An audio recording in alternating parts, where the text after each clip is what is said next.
요즘에 리셀 사업에 관심은 많은데 사업자 등록을 할까 말까 고민하시는 분들도 많으신데요.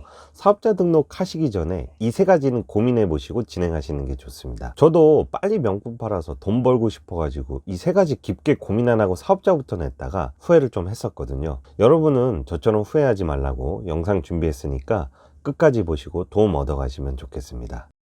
안녕하세요. 명품을 온라인에서 10년 동안 팔고 있는 메타포입니다. 요즘 명품이나 브랜드 물건을 인터넷에 올려서 추가 수익을 벌어볼까 고민하시는 분들이 참 많은데요. 사업자를 내기에는 좀 부담스럽고 안 내고 하기에는 세금 걱정이 되고 이래저래 눈치만 보고 계시는 분들이 제 주변에도 참 많습니다. 명품이나 브랜드는 객단가가 높기 때문에 사업자를 내시고 하는 게 나중에 세금 계산하기도 편하고 여러 가지 판매 플랫폼을 활용하기에도 좋아요. 그럼 명품 사업자 등록을 하기 전에 확인해 봐야 될 세 가지를 알려드릴 테니까 한번 고민해 보시고 진행하셨으면 좋겠습니다. 혹시 사업자 등록증을 실제로 보신 적 있으신가요? 요즘에는 인터넷에 홈택스 접속하시면 10분이면 사업자 등록증을 발급받을 수 있는데요. 사업자 등록할 때 내가 선택해야 되는 정보들에는 크게 세 가지가 있습니다. 바로 상호명, 소재지, 사업의 종류인데요. 명품을 온라인에서 판매하는 사업은 사업의 종류가 업체는 소매업, 종목은 전자상거래, 이거는 이미 정해져 있기 때문에 고민할 필요 없이 그대로 선택하시면 됩니다. 사실 진짜 고민하고 선택해야 되는 게 상호명, 즉 회사 이름과 소재지,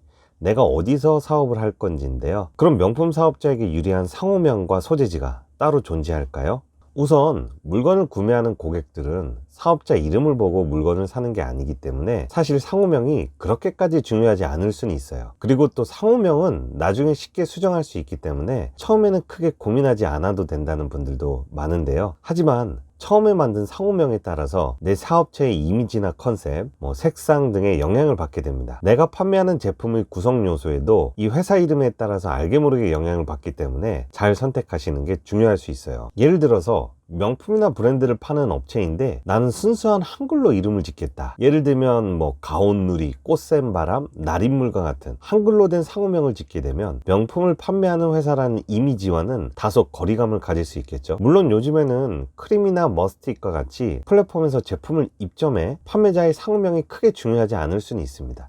하지만 명품 업계는 모든 같은 제품을 파는 거잖아요. 그러다 보니까 이제 상호명의 디테일 하나 때문에 제품을 구매할지 안 할지 결정하는 구매자들도 존재하기 시작합니다. 그리고 이 플랫폼에 입점할 때 사용하는 아이디나 이메일 주소 등에도 회사 이름을 넣어 가지고 만드는 경우가 많아요. 그래서 가능하면 명품이나 브랜드 판매에 어울리는 영문이나 프랑스 단어로 상호명을 지으면 판매에 조금이라도 도움을 받을 수 있습니다. 근데 또 막상 상호명을 짓는다고 하면 어려워하시는 분들이 계시는데요. 회사 이름을 짓는 데만 며칠을 고민하시는 분들도 있어요. 결국엔 내가 잘하는 영어 단어를 선택해서 대충 짓게 되는 경우가 발생하게 됩니다. 이럴 때 좋은 꿀팁 하나가 있는데요. 시간 되실 때 서점에 가셔가지고 트렌디한 패션 잡지 한 권을 훑어보면서 입에 잘 감기고 약간 모호한 이름 있잖아요. 그런 거 그냥 사용하시면 되세요. 상호명에 따라 내가 판매하는 제품들의 구성 요소도 달라질 수 있는데요. 스트릿 브랜드를 팔지, 하이엔드 브랜드, 샤넬이나 에르메스를 메인으로 팔지, 스톤 아일랜드와 같은 컨템포러리 브랜드를 팔지, 이런 걸 결정하는데도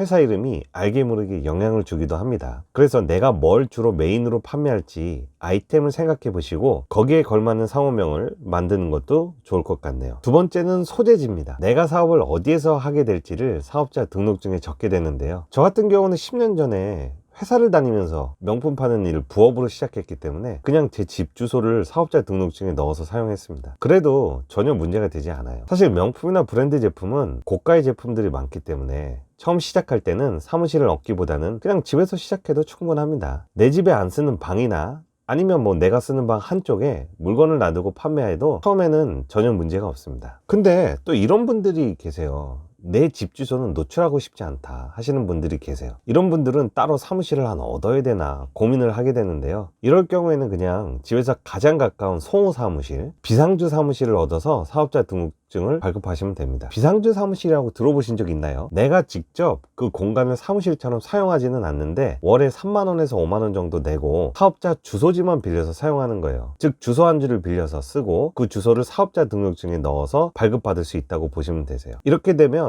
내 집 주소를 굳이 사업자 등록증에 넣지 않아도 되겠죠. 다만 이때 주의하셔야 될 점이 있는데요. 내가 물건을 판 제품들이 있을 거 아니에요. 그게 이제 반품이 오게 되면 비상주 사무실로 보내지기 때문에 가능하면 집에서 가장 가까운 곳에 사무실을 얻는 게 좋습니다. 명품 사업에서 반품이 그리 많은 편은 아니에요. 그래도 집에서 멀면 반품된 물건을 또 가지러 가야 되잖아요. 그래서 집에서 먼 곳을 잡으면 반품 받는 것도 짜증난데 그걸 또 가지러 가야 되니까. 그리고 반품된 제품은 안전하게 보관해 줄 수 있는 소사무실인지도 확인해 보시는 게 좋습니다. 고가 제품인 만큼 분실되면 안 되기 때문에 택배온 물건들을 잘 관리하고 보관해 주는지 이 점도 꼭 확인해 보시면 좋을 것 같네요. 그리고 사업자 소재지에 따라 가지고 사업자 대출을 받을 때도 혜택이 좀 달라질 수 있어요. 예를 들면 저 같은 경우는 사업자 소재지가 서울이라 서울신용보증재단에서 저금리로 사업 운영 자금을 대출을 받았었는데요. 사업자 등록증에 적힌 소재지가 서울이 아니라 다른 지역이라면 또 그 지역에 맞는 보증기금이나 재단을 통해서 대출을 받게 됩니다. 자신이 속한 소재지에 맞춰서 나중에 대출을 받게 된다는 점도 꼭 기억하시면 좋을 것 같네요. 그리고 또 사업자 소재지에 적힌 지역에 해당되는 주거래은행을 가게 되면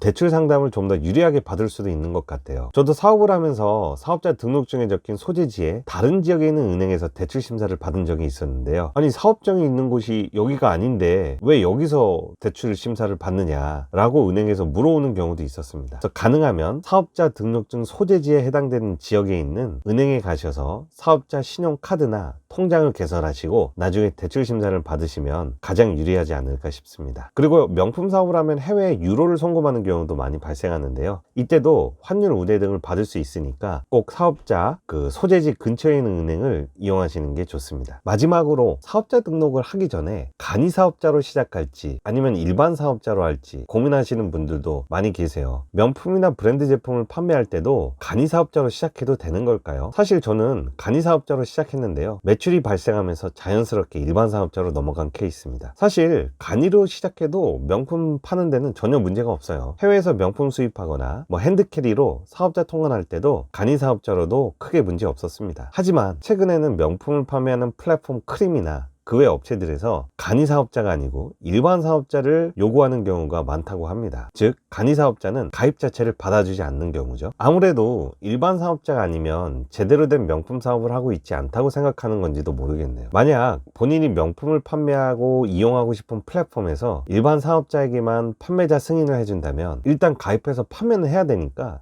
일본 사업자로 시작하시는 게 좋을 수도 있어요. 하지만 플랫폼이 아니라 네이버 블로그나 인스타그램 같은 내 개인 SNS 채널로 명품을 판매한다면 간이 사업자로 시작하셔도 전혀 문제는 없습니다. 지금까지 명품 사업자가 사업자 등록증을 발급하기 전에 생각해 봐야 될 3가지에 대해서 말씀드렸는데요. 첫 번째가 상호명은 좀 트렌디하고 명품셀러답게 만들자. 두 번째는 사업자 소재지는 집으로 해도 상관없지만 집 주소가 공개되는 게 싫다면 집에서 가장 가까운 비상주 사무실 주소를 빌려서 사용하자. 세 번째, 간이 사업자로 시작해도 되지만 명품 판매 플랫폼에 입점하기 위해서는 일반 사업자가 필요할 수도 있다. 이 정도로 정리할 수 있겠네요. 저도 사실 앞에서 말씀드렸던 3가지를 크게 고민하지 않고 사업을 시작했습니다. 일단 하루라도 빨리 명품을 팔고 싶어서 사업자 등록증이 뭐가 중요하겠냐라고 생각했던 것 같아요. 그래서 결국에는 나중에 상호명을 한번 변경했고요. 사업자 소재지도 집 주소에서 사무실 주소로 옮겨서 사용하고 있습니다. 매출이 발생하면서 자연스럽게 간이에서 개인 사업자로 변경되었고요. 사실 영상에서 말씀드린 3가지가 좀 사소해 보이고 중요하지 않을 수도 있는 내용이에요. 하지만 사업 초반에 고민하시고 선택하시면 나중에 똑같은 고민을 하지 않을 수 있게 되니까요. 하루 시간 내셔가지고 커피 한잔 하시면서 천천히 고민해 보시고